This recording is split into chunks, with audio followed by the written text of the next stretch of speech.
मित्रांनो नमस्कार. आमच्या शेतामध्ये 2-3 ठिकाणी मुंग्यांनी वारूळ केलेलं आहे. 2 ठिकाणच्या वारुळांचं आम्हाला काही अडचण नाही, पण एका ठिकाणच्या वारुळाने आमच्या शेतामध्ये जरा अडचण तयार केली आहे. तर आम्ही आज ते वारूळ खोदून काढणार आहोत. तर आपण पाहूया. लोक म्हणतात की वारुळामध्ये नाग असतो, तर त्या वारुळात नाग निघतो का काय, अजून दुसरं काय निघतं. तर हे पहिल्या नंबरचं वारूळ आहे. तर इथे आता पावसाचं वातावरण असल्यामुळं सगळी वारुळाची तोंडं त्यातील मुंग्या किंवा उधई असते जी वारूळ तयार करते त्यांनी पॅक केलेली आहेत. तर हे 1 नंबरचं वारूळ आहे. हे 2 नंबरचं एक वारूळ आहे. हे सर्व बाजूनी पॅक केलेलं आहे. पावसाचं वातावरण असल्यामुळे सर्व तोंड वारुळाचे बंद आहे. तर आपण थोडंसं काठीने ते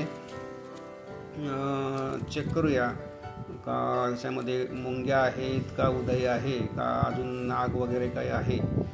तर अशा प्रकारचं हे वारूळ तुम्हाला आम्ही दाखवतो आहे. अजून एक तिसरं वारूळ आहे. ते तिसरं वारूळ आम्हाला जरा अडचणीचं ठरतं आहे, त्याच्यामुळे ते आम्ही खोदणार आहोत.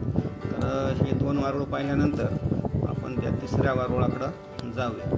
त्या ठिकाणी मग आपण ते खोदून त्याच्यात खरंच नाग निघतो का, अजून काही निघतं का, मुंग्याच निघतात ते पाहूया. तर नाग असतो बरं का, वारुळामध्ये नाग असतो, पण सर्वच वारुळामध्ये नाग नसतो. जे वारुळं असे जुने झालेले आहेत त्याच्यातले काही होल मुंग्या वापरात आणत नाही, किंवा त्यातील जी राणी मुंगी किंवा राणी असते ती मरून गेल्यानंतर त्या वारुळातील सर्व मुंग्या आणि उधई नष्ट झालेली असते. अशाच वारुळामध्ये नाग असतात. हे पहा, हे किती मोठं होल या वारुळाचं. अशा प्रकारे ही वारुळाचे मोठे मोठे तोंड असतात. हे पहा किती भयानक दिसतंय. याच्यामध्ये साप नाग आरामशीर आतमध्ये जाऊ शकतो आणि त्याचा अशा पद्धतीची एअर कंडिशन असते आतमध्ये, त्यामुळे त्याला गारवा मिळतो. त्याच्यामुळे तो उन्हाळ्यात तर नेहमी वारुळात राहण्याचा प्रयत्न करतो.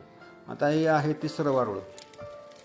इथं आम्ही एक मातीचा ढीग केला होता आणि त्याच्यातच इथे हे उधईनी वारूळ केलेलं आहे.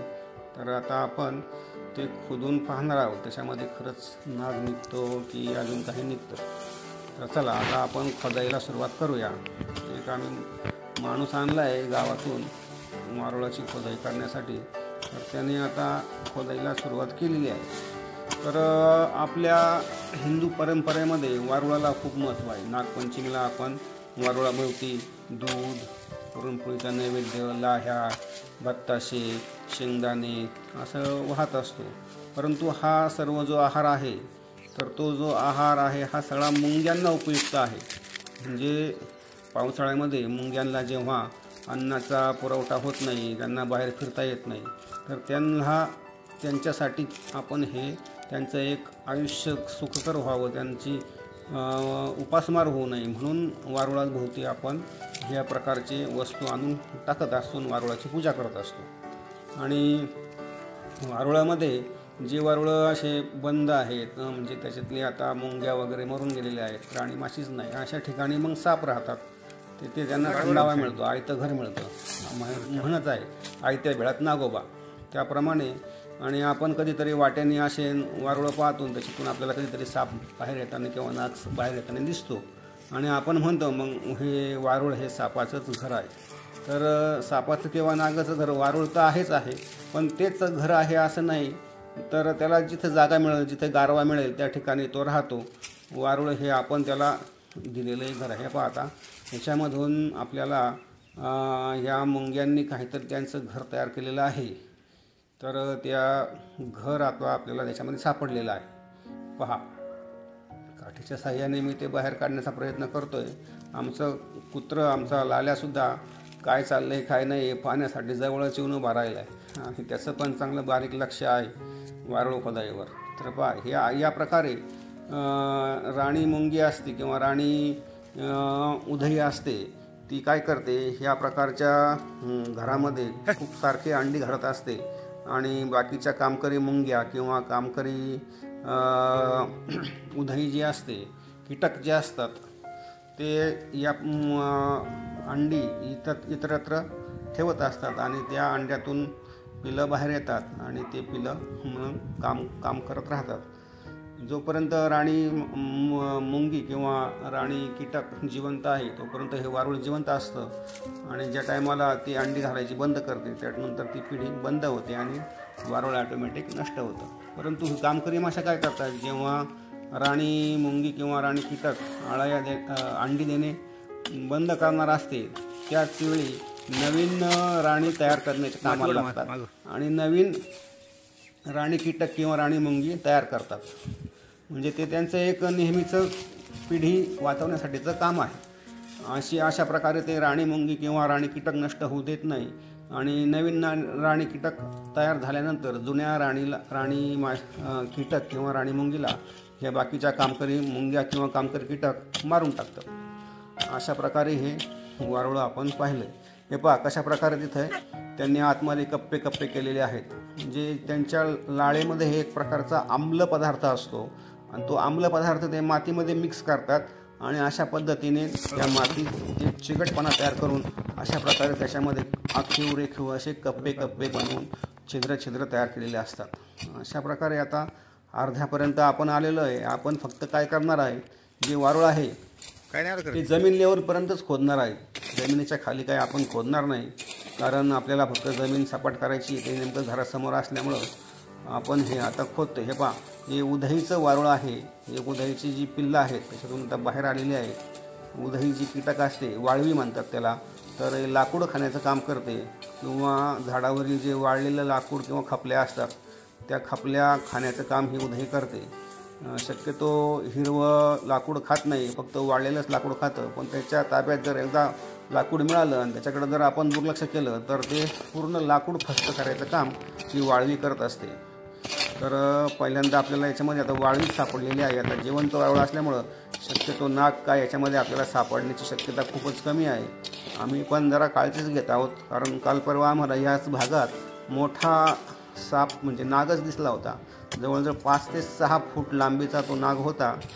परंतु आता शेत आहे म्हटल्यावर शेतामध्ये असे नाग साप हे दिसतच असतात, परंतु त्यांचं हे घर आहे असं मला वाटत नाही. हे पहा, ही जी वाळवी दिसते ही छोटे छोटे पिल्लं, परत एकदा ती पिल्लंच निघत आहेत आणि आपण पाहत आहात की हे वाळवीचंच वारुळ आहे आणि सध्या वाळवी त्याच्यामध्ये जिवंत आहे.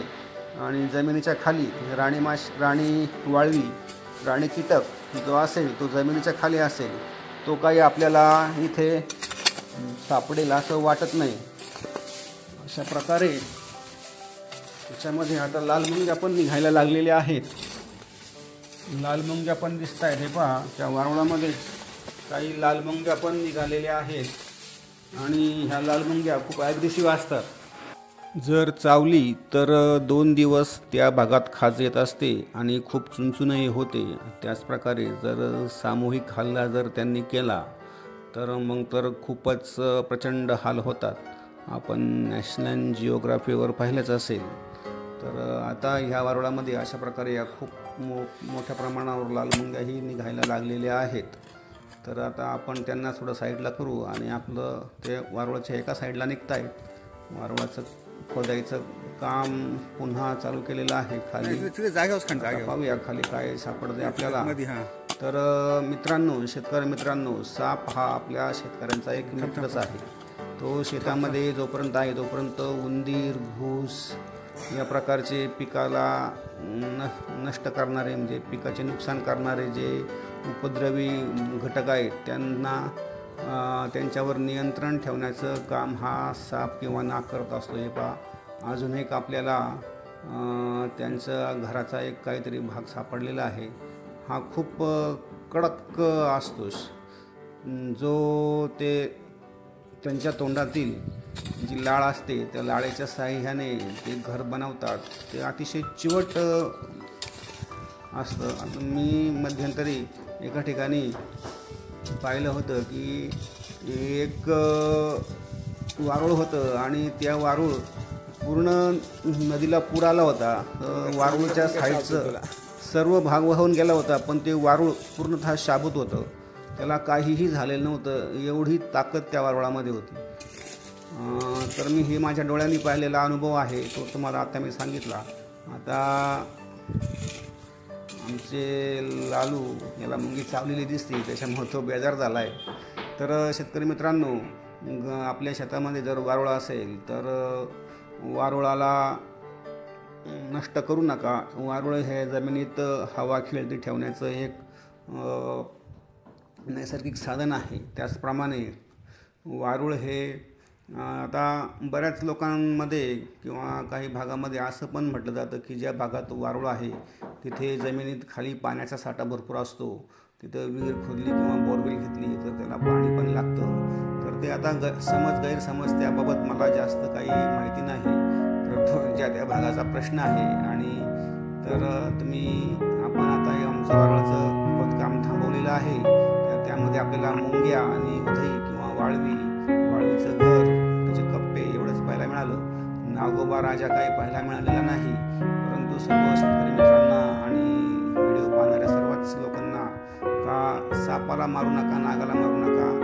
त्यांना जर कुठं आढळला तर सर्व मित्राला पकडून नैसर्गिक अधिवासात ठेवा. त्यांना त्रास दिला नाही तर ते पण आपल्याला त्रास देत नाहीत.